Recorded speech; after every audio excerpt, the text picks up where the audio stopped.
Morning students, 10th class में बच्चों lesson number 8 जिसका नाम है जीव जनन कैसे करते हैं। जैसा कि आपको बता दिया गया था कि लेसन नंबर 1, 2, 3 आपके कंप्लीट हो गए हैं। लेसन नंबर 4 और 5 ये बाद में कराए जाएंगे। लेसन नंबर 6 आपका कंप्लीट हो चुका है। लेसन नंबर 7 आपका सिलेबस से हटा दिया गया है। आज हम शुरू करने वाले हैं लेसन नंबर 8 जीव जनन कैसे करते हैं। ठीक है बच्चों, हिंदू जनन के बारे में जिसको इंग्लिश में हम रिप्रोडक्शन कहते हैं, क्या कहते हैं? रिप्रोडक्शन कहते हैं। इसको समझने से पहले हमें कुछ बातों पर चर्चा करनी होगी। अभी लेसन नंबर जो 6 आपका हुआ था उसमें कुछ जैव प्रक्रम आपने पढ़े थे, जिसमें पोषण क्रिया, पाचन क्रिया, श्वसन क्रिया, उत्सर्जन क्रिया, परिसंचरण क्रिया, वहन इत्यादि जो भी क्रियाएं जीवों के अंदर जरूरी होती हैं उन सभी का अध्ययन आपने किया है। जिस आधार पर, जिन क्रियाओं के आधार पर बच्चों हम जीवित प्राणी को जीव कहते हैं या सजीव मानते हैं, ऐसी सभी क्रियाओं का अध्ययन आपने पिछले अभ्यास में किया है। उसमें जीव जंतु भी आते हैं सजीव के अंदर, और बच्चों पेड़ पौधे भी आते हैं। पेड़ पौधे भी सजीव की श्रेणी में आते हैं। उनमें भी वो सभी क्रियाएं होती हैं, जैव प्रोसेस होते हैं, वो प्रक्रम होते हैं जिनके आधार पर हम पेड़ पौधों को और जीव जंतुओं को सजीव मानते हैं। ये अध्ययन हमने पहले अभ्यास में कर लिए हैं। चाहे उसमें परिसंचरण तंत्र की बात हो, चाहे उत्सर्जन तंत्र की बात हो, पाचन क्रिया की बात हो, परिवहन तंत्र की बात हो, या आपका जो है श्वसन क्रिया हो, ये सभी हमने जो जीवन के लिए ज़रूरी होते हैं उन सभी का अध्ययन हम बच्चों कर चुके हैं। किंतु आज जो हम अध्ययन करने वाले हैं कि जीव जनन कैसे करते हैं, ये आप सभी जानते हैं कि जीवित रहने के लिए जनन की कोई आवश्यकता नहीं होती। जीवित रहने के लिए जनन की कोई आवश्यकता नहीं होती, किंतु फिर भी जनन क्यों आवश्यक है, ये एक बहुत ही मूलभूत क्वेश्चन है जिसका आंसर आपको देना होता है कि जीव जनन क्यों करते हैं। इसकी वास्तव में कोई आवश्यकता नहीं है जीवित रहने के लिए, जबकि जीवित रहने के लिए पोषण, श्वसन, उत्सर्जन और अन्य जो जैव प्रक्रम हैं उनकी तो आवश्यकता होती है, किंतु बच्चों जनन की कोई आवश्यकता नहीं होती। किंतु फिर भी जीव जनन करते हैं। वो कैसे करते हैं, इस सभी की हम चर्चा क्लास के अंदर कर सकते हैं, और क्लास के साथ साथ हम समझ सकते हैं कि भाई उन बच्चों को प्रेरित कर सकते हैं इस क्वेश्चन के आंसर को ढूंढने के लिए कि जनन की क्रिया कैसे होती है विभिन्न प्रकार के जीवों। दूसरा हम देखते हैं कि हम कई प्रकार के जीवों का अध्ययन हम करते हैं। ठीक है बच्चों, एक ही जाति के विभिन्न जीवों का हम अध्ययन करते हैं। ये किससे संभव हुआ? अगर जीव जनन नहीं करता तो फिर समझ लीजिए कि एक ही जीव, हमें एक प्रकार का ही जीव हमें दिखाई देता रहेगा, किंतु ऐसा नहीं है। हम एक ही जाति के बहुत से जीवों को देखते हैं। ये सब किससे संभव हुआ? एक ही जाति के विभिन्न प्रकार के जीवों का अध्ययन करते हैं, जीवों को देखते हैं, एक ही तरीके के विभिन्न प्रकार के पेड़ पौधों को देखते हैं। तो ये अगर जीव जनन नहीं करेगा तो जीव अकेला रहेगा। ना तो हम उसके इतिहास के बारे में अध्ययन कर सकते हैं, ना ही हम उसके क्रियाविधि के बारे में अध्ययन कर सकते हैं, ना ही हमें उसके कुछ जीवन प्रक्रिया के बारे में या उसके किस तरीके का उस जीव का स्वभाव है, कैसी उसकी क्रियाएं हैं, हम कुछ भी उसका स्टडी नहीं कर पाएंगे। स्टडी हम कब कर पाते हैं, अध्ययन बच्चों हम कब कर पाते हैं? जब हमें एक ही जाति के सैकड़ों प्रकार के जीव और सैकड़ों प्रकार के पेड़ पौधे देखने के लिए मिलते हैं। इस आधार पर हम कह सकते हैं कि जीवों में जनन भी आवश्यक होता है, क्योंकि हर जीव के अंदर अपने समान या अपने जैसे संतान पैदा करने की शक्ति होती है। हर पेड़ पौधे के अंदर होती है, हर जीव जंतु के अंदर होती है, जिस आधार पर हम नई नई जातियों की उत्पत्ति कर सकते हैं, जिस आधार पर हम उन जीवों का विस्तृत अध्ययन कर सकते हैं। इसलिए जीवों के अंदर जनन की क्रिया आवश्यक होती है। जीवित रहने के लिए जनन की क्रिया आवश्यक नहीं है, किंतु उनका वंश चलता रहे, उनका इतिहास चलता रहे, विभिन्न प्रकार की नई जातियाँ सामने आती रहें, इसलिए हम जो हैं जीवों के अंदर होने वाले जनन का अध्ययन कर सकते हैं, उनके बारे में जानकारी कर सकते हैं, उनके चरित्र के बारे में जानकारी कर सकते हैं, और एक तरीके से उनकी जीवन प्रक्रिया के अंदर होने वाली सभी जीवन के अंदर होने वाली सभी प्रक्रियाओं की हम जानकारी कर सकते हैं। अब ये तो स्पष्ट हो ही चुका है कि बच्चों जीवन के लिए या जीवित रहने के लिए जनन की आवश्यकता नहीं है, किंतु उस जीव के अध्ययन के लिए या उस जीव के वंश को आगे बढ़ाने के लिए या उस जैसी बहुत सी जातियों की उत्पत्ति के लिए बच्चों जनन आवश्यक है। इसलिए जीव जनन करते हैं कि वे अपने वंश को बचा सकें, अपने वंश को आगे चला सकें। हम ऐसा इसलिए भी कहते हैं बच्चों क्योंकि वे एक समान दिखाई देते हैं, सभी जीव एक समान दिखाई देते हैं। अतः जनन करने वाले जीव संतानों का सर्जन करते हैं जो बहुत सीमा तक उनके समान दिखते रहते हैं। आप जानते हैं कि हर जीव के अंदर अपने जैसे ही संतान पैदा करने की शक्ति होती है, तो हम कह सकते हैं कि जो उनकी संतानें होंगी उनके पूर्वजों की भी आकृति या आकार या उनका जीवन चक्र या उनकी जीवन प्रक्रियाएं सभी उनके जैसी ही होती हैं। किसी भी जीव के अध्ययन करने के लिए हमें शुरुआत जो करनी पड़ती है बच्चों वहीं से करनी पड़ती है। उसी के आधार पर, उसी के लक्षणों के आधार पर हम नई नई खोज कर सकते हैं, नई नई जातियों की उत्पत्ति कर सकते हैं और उनके बारे में संपूर्ण जानकारी कर सकते हैं। आगे है बच्चों ये, क्या जीव पूर्णतः अपनी प्रतिकृति का सर्जन करते हैं। इसका मतलब हुआ कि जीव एक समान या अपने समान ही संतान पैदा कर सकते हैं, जबकि थोड़ा बहुत भिन्नता होती है, किंतु लक्षण तो अधिकतर समान होते हैं, किंतु बच्चों कुछ ना कुछ भिन्नता अवश्य होती है।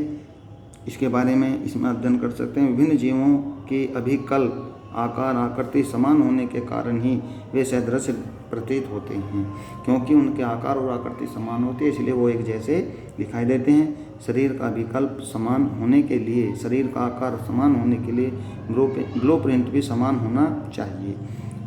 अतः आधारभूत स्तर पर जनन जीव के विकल्प का ब्लूप्रिंट तैयार करता है। ठीक है बच्चों, तो जनन के द्वारा किसी भी व्यक्ति का ब्लूप्रिंट तैयार किया जा सकता है। 9th क्लास में आप पढ़ चुके हैं कि केंद्रक में पाए जाने वाले जो गुणसूत्र हैं उनके अंदर डीएनए होता है। डीएनए का पूरा नाम डीऑक्सीराइबोन्यूक्लिक एसिड होता है। ये अनुवांशिक गुणों का संदेश होता है, अर्थात डीएनए और एक होता है बच्चों डीएनए आरएनए। डीएनए का मतलब होता है डीऑक्सीराइबोन्यूक्लिक एसिड, आरएनए का फुल फॉर्म होती है राइबोन्यूक्लिक एसिड। और ये सभी माता पिता से संतानों के अंदर जो लक्षण पहुंचाने का कार्य करते हैं वो डीएनए के द्वारा होता है। इसलिए डीएनए को हम अनुवांशिक पदार्थ या जेनेटिक मटेरियल कहते हैं कि यही डीएनए ही एक पीढ़ी से दूसरी पीढ़ी में सूचना भेजने का कार्य करते हैं। तो ये जेनेटिक मटेरियल है, ये इसको आप 9th क्लास में पढ़ चुके हैं। केंद्रक में पाए जाते हैं और हर कोशिका के अंदर बच्चों एक केंद्रक होता है जो पूरे शरीर को या कोशिका के अंदर होने वाली सभी क्रियाओं को नियंत्रित करने का कार्य करता है। उसके अंदर डीएनए आरएनए होते हैं। डीएनए जेनेटिक मटेरियल होते हैं जो संतानों के अंदर लक्षणों को एक पीढ़ी से दूसरी पीढ़ी में पहुँचाने का कार्य करते हैं। और इसके अतिरिक्त और भी बहुत से लक्षण ऐसे होते हैं जो संतानों में पहुंचते हैं और उससे जो है एक जीव का ब्लूप्रिंट तैयार होता है, आकार का ब्लूप्रिंट तैयार होता है। और ब्लूप्रिंट के साथ साथ उसमें कुछ समानताएं आ जाती हैं और कुछ विविधताएं आ जाती हैं। समानताएं भी होती हैं, पेरेंट्स से समानताएं भी होती हैं और पेरेंट्स से कुछ भिन्नताएं भी होती हैं। ठीक है बच्चों, आगे बढ़ रहे हैं। जनन की मूल घटना डीएनए की प्रतिकृति बनाना है। जो मूल घटना होती है बच्चों वो डीएनए के द्वारा होती है। डीएनए की प्रतिकृति बनाने के लिए कोशिकाएं विभिन्न रासायनिक क्रियाओं का उपयोग करती हैं। जनन कोशिकाओं में इस प्रकार डीएनए की 2 प्रतिकृतियां होती हैं और उनका एक दूसरे से अलग होना आवश्यक होता है। परंतु डीएनए की एक प्रतिकृति को डीएनए की एक प्रतिकृति को मूल कोशिका में रखकर उसकी प्रतिकृति को उससे बाहर निकाल देने में काम नहीं चलता, क्योंकि दूसरी प्रतिकृति के पास जैव प्रक्रमों के अनुरक्षण हेतु संगठित कोशिकीय संरचनाएं तो नहीं होंगी। ठीक है, क्योंकि ये डबल हेलिक्स रचनाएं होती हैं बच्चों। डीएनए के अंदर 2 प्रतिकृति होती हैं, 2 इसकी मूल कॉपी होती हैं, जिनको अलग अलग करके और दूसरी कोशिकाओं में पहुंचाने से ही काम नहीं चलता। अगर ये दोनों कोशिकाएं दोनों ही प्रतिकृति पहुंचती हैं, दोनों ही इसकी मूल संरचनाएं पहुंचती हैं, तभी इसका जो है सही ढंग से सर्जन होता है। डीएनए की प्रतिकृति बनने के साथ साथ दूसरी कोशिकीय संरचनाओं का सर्जन भी होता है। इसके बाद डीएनए की जो स्ट्रक्चर हैं वो अलग हो जाती हैं, परिणामतः एक कोशिका विभाजित होकर 2 कोशिकाएं बनाती है। ये बच्चों उसका है कि जब एक कोशिका बढ़ती है तो एक कोशिका में 2 डीएनए होते हैं, एक डीएनए होते हैं, एक डीएनए के अंदर 2 संरचनाएं होती हैं। तो ये समझ लीजिए कि जब कोशिका का विभाजन होता है तो डीएनए का भी विभाजन होता है। तो डीएनए क्योंकि 2 संरचनाएं हैं, एक डीएनए एक कोशिका में चला जाता है, दूसरा दूसरे में चला जाता है, और ये एक संरचनाएं डीएनए की अपने आप दूसरी संरचना को तैयार कर लेती हैं, तभी लक्षणों का आदान प्रदान सही प्रकार से होता है। चलें बच्चों आगे। यह दोनों कोशिकाएं यद्यपि एक समान हैं, कोशिकाएं एक समान होती हैं, परंतु क्या वे पूर्ण रूपेण समरूप हैं? ठीक है, इस प्रश्न का उत्तर इस बात पर निर्भर करता है कि प्रतिकृति जो डीएनए की संरचनाएं की प्रक्रियाएं कितनी यथार्थता से संपादित होती हैं। कोई भी जैव रासायनिक प्रक्रिया पूर्ण रूपेण विश्वसनीय नहीं होती, उसमें कुछ अंतर भी आ जाते हैं। इसलिए हम बिल्कुल समरूप नहीं कह सकते कि जो संतानें पैदा होती हैं अगली पीढ़ी के अंदर पेरेंट्स के जो लक्षण पहुँचते हैं वे 100% पहुँचे हैं। तो बच्चों कुछ समानताएं होती हैं और कुछ विविधताएं होती हैं। तो सभी डीएनए एक जैसे लक्षणों को एक पीढ़ी से दूसरी पीढ़ी में नहीं पहुंचा सकते। कुछ समरूपता तो होती है, किंतु समरूपता के साथ साथ कुछ विविधताएं भी होती हैं, जिस आधार पर हम कह सकते हैं कि जो माता पिता हैं उनकी जो संतानें, उनके द्वारा जो संतानें पैदा होंगी वो 100% या एकदम समरूप नहीं होंगी। वे कुछ मिलती जुलती हो सकती हैं, किंतु कुछ अंतर भी उसमें पाए जाते हैं। जनन में होने वाली यह विभिन्नताएं जैव विकास का आधार है। इसकी चर्चा हम अगले अध्याय में करेंगे। इसको हम जैव विविधता के बारे में बच्चों जेनेटिक्स का एक लेसन आता है आनुवांशिकता का, उसके में इसका अध्ययन करने वाले हैं, तो इसको बाद में जो है आपको अगले लेसन में पढ़ाया जाएगा। ठीक है, अब है बच्चों विभिन्नता का महत्व। ये जो अभी हम बता रहे थे कि समरूपता और कुछ विविधता कि जो पेरेंट्स होते हैं, माता पिता होते हैं, उनकी जो संतानें होती हैं वो उनके समरूप तो होती हैं, किंतु कुछ भिन्नताएं भी होती हैं। उन भिन्नताओं का क्या महत्व है, इस चीज़ को यहाँ पर आपको समझना है बच्चों। उस भिन्नता का महत्व जो होता है, वो जो परिवर्तन आते हैं, जो अलग होते हैं, जो विविधताएं होती हैं, जो अंतर होते हैं, उनका ये महत्व होता है कि वो धीरे धीरे यही विविधताएं, यही भिन्नताएं अगले जनरेशन में, अगली पीढ़ी में पहुंचती रहती हैं, और कुछ समय पश्चात 2, 3, 4, 5 पीढ़ी के पश्चात नई जाति का विकास संभव हो जाता है। इसलिए विभिन्नताओं का आना एकदम ज़रूरी है, क्योंकि हमको एक ही जाति के कई प्रकार के जीव देखने में मिलते हैं। उसका इन्हीं विभिन्नताओं का कारण है कि जो जीव अपने माता पिता से अलग हो जाते हैं तो उसमें कुछ भिन्नताएं भी होती हैं। जनन क्षमता का उपयोग कर जीवों की जातियाँ पारितंत्र में स्थान अथवा निषेध ग्रहण करते हैं। जनन के दौरान डीएनए प्रतिकृति का अविरोध जीव की शारीरिक संरचना और डिजाइन के लिए अत्यंत महत्वपूर्ण है, जो उसे विशिष्ट निषेध के योग्य बनाती है, रहने योग्य बनाती है। निषेध का मतलब होता है बच्चों रहने योग्य। अतः किसी प्रजाति स्पीशीज की समिष्ट में स्थायित्व का संबंध जनन से है। अगर उसको पृथ्वी पर, उस जाति को पृथ्वी पर जीवित रहना होता है तो बच्चों उसके लिए जनन आवश्यक है, क्योंकि अगर जनन क्रिया नहीं होगी तो जीव अपनी संतति को नहीं बढ़ा सकता, जीव अपने इतिहास को आगे नहीं बढ़ा सकता, जीव अपने वंश को आगे नहीं बढ़ा सकता। और हम एक ही प्रकार के जो हजारों जीवों को देखते हैं वो किससे संभव है? वो जनन से ही संभव है।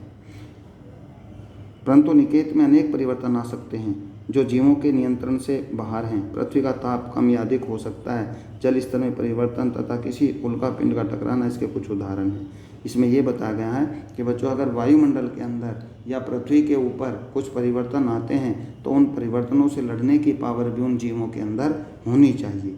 अगर हम उस वायुमंडल के अंदर होने वाले परिवर्तन को या पृथ्वी पर होने वाले परिवर्तन को अगर हम सहन नहीं कर पाएंगे, अगर वो जीव जंतु सहन नहीं कर पाएंगे तो समझ लीजिए वो जाति पूर्ण रूप से पृथ्वी से नष्ट हो जाती है। अर्थात वायुमंडल के अंदर होने वाले परिवर्तनों को, जिनको हम समिष्ट कहते हैं, वायुमंडल के अंदर होने वाले परिवर्तनों को तथा भूमि पर पृथ्वी पर होने वाले परिवर्तनों को, कभी जल में परिवर्तन हो सकता है, कभी जो है एक तरीके से गर्मी आती है, कभी सर्दी आती है, कभी बरसात ऋतु आती है, उन परिवर्तनों को सहन करना जीवों के लिए बेहद ज़रूरी है। और जो जीव इस प्रकार के परिवर्तनों को सहन कर लेंगे तो समझ लीजिए वो जीवित बने रहेंगे, अन्यथा वो धीरे धीरे नष्ट हो जाते हैं। कुछ छोटे जीव ऐसे भी होते हैं जिनको हम अपने सामने नष्ट होते हुए देखते हैं, क्योंकि वे वायुमंडल के अंदर होने वाले परिवर्तन को बच्चों सहन नहीं कर पाते हैं और वे अपने जीवन को ही समाप्त कर देते हैं। इसलिए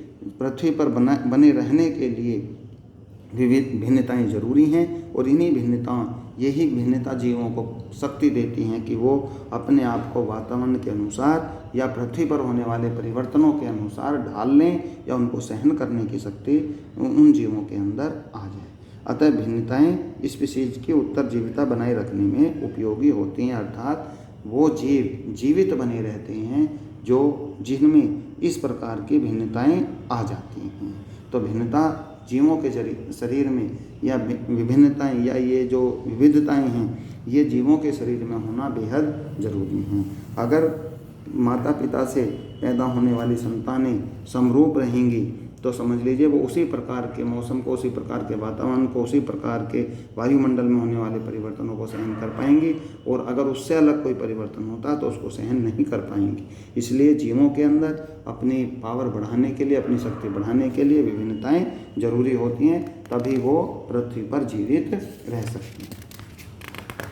बच्चों नेक्स्ट पढ़ने वाले हैं